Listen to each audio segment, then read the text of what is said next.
धनतेरस, राष्ट्रीय आयुर्वेद दिवस, सोने चांदी के बर्तन आभूषण खरीदने की परंपरा क्यों और दीपक जलाने की पौराणिक कथा, इन विषयों पर बात करने वाले मैं आपका मित्र मोटिवेशनल स्पीकर सांस्कृतिक और शैलेश बागड़ी इतिहास से भविष्य निर्माण के सेशन में आपका हार्दिक स्वागत करता हूं। आशा आप अंत तक बने रहेंगे। कार्तिक कृष्ण त्रयोदशी को समुद्र मंथन से आयुर्वेद के जनक भगवान धन्वंतरी अमृत कलश लेकर प्रकट हुए थे, इसलिए इस दिन को हम राष्ट्रीय आयुर्वेद दिवस के रूप में मनाते हैं। आयुर्वेद आयु की वृद्धि करने वाला और जितने दिन हम इस धरा पर हैं हिष्ट पुष्ट बलिष्ठ कैसे रहे, स्वाद के साथ स्वास्थ्य का कॉम्बिनेशन, सौंफ, इलायची, तेज पत्ता, नीम पत्ता, हल्दी, जीरा, विविध तरह के चीज जो हमारे रस वाली रसोई में है, ये आयुर्वेद है। किस छाल पत्ते का उपयोग कैसे हो, दूध से दही, मट्ठा, छाछ, घी, किसका कहाँ उपयोग, वनस्पति कौन सी किसके साथ लेना किसके साथ न लेना, सूर्यास्त के पहले क्या खाना, सुबह क्या खाना, शाम को क्या खाना। आज के दिन तो हेल्थ पर अनेक क्लासेस चल रही है और हम पैसा पेमेंट करके फूड हैबिट सीखते हैं। हमारे ऋषि महर्षियों ने तो हजारों वर्षों पहले शोध करके हमें बता दिया, बस हमें उस पर चलना है। चलते कब है, जब पैसा दे करके हम चल रहे हैं। सोचिए, फल के छिलके तक का उपयोग, यह है आयुर्वेद। लॉकडाउन पीरियड में जो टर्मरिक लैटे इम्यूनिटी बूस्टर के हिसाब से 600-800 रुपए के ग्लास में पूरे विश्व में बिक रहा था, वो और कुछ नहीं, हल्दी का दूध है। तो इस प्रकार से आयुर्वेद हमारे शास्त्रों में कहा है, पहला सुख निरोगी काया।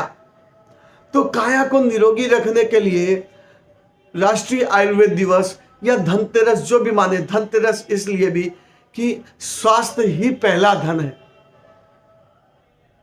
सोने चांदी सुवर्ण प्राश और चंदन हल्दी के गुण साबुन में। अब मल्टीनेशनल कंपनियां भी हमें आयुर्वेद के गुण बता रही है। हमें मानना पड़ेगा कि हम एक वैज्ञानिक जीवन पद्धति वाले, जितने दिन से फूड हैबिट ऑनलाइन डिलीवरी हमारे घर में आ रही है, हम ज्यादा बीमारी की तरफ बढ़ रहे हैं। माने न माने ऐसा हो रहा है। तो चलिए अपने वैज्ञानिक जीवन पद्धति को अपने बच्चों तक पहुंचाए, यह हमारी जिम्मेदारी है। इस धनतेरस उन्हें स्वास्थ्य के रूप में धन यह देना, बताना, सिखाना, यही राष्ट्रीय आयुर्वेद दिवस मनाने का उद्देश्य भी है। इस दिन हम दीपक भी जलाते हैं, जिसकी पौराणिक कथा है। किसी कालखंड में हेम नाम के एक राजा थे, उन्हें जब पुत्र रत्न की प्राप्ति हुई तो ज्योतिषियों ने बताया कि विवाह के 4 दिन के उपरांत इसकी मृत्यु हो जाएगी।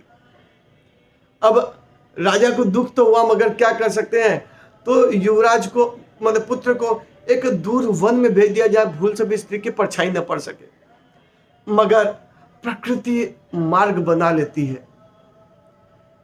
पुत्र बड़ा होता गया और दैव योग से वहां किसी सुंदर राजकुमारी का आगमन हुआ। दोनों ने एक दूसरे को देखा, मोहित हुए और गंधर्व विवाह कर लिया।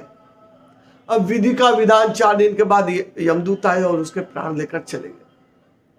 किसी दिन यमराज बैठे यमदूतों से गप छड़ा के मार रहे हैं, शेयरिंग चल रही है।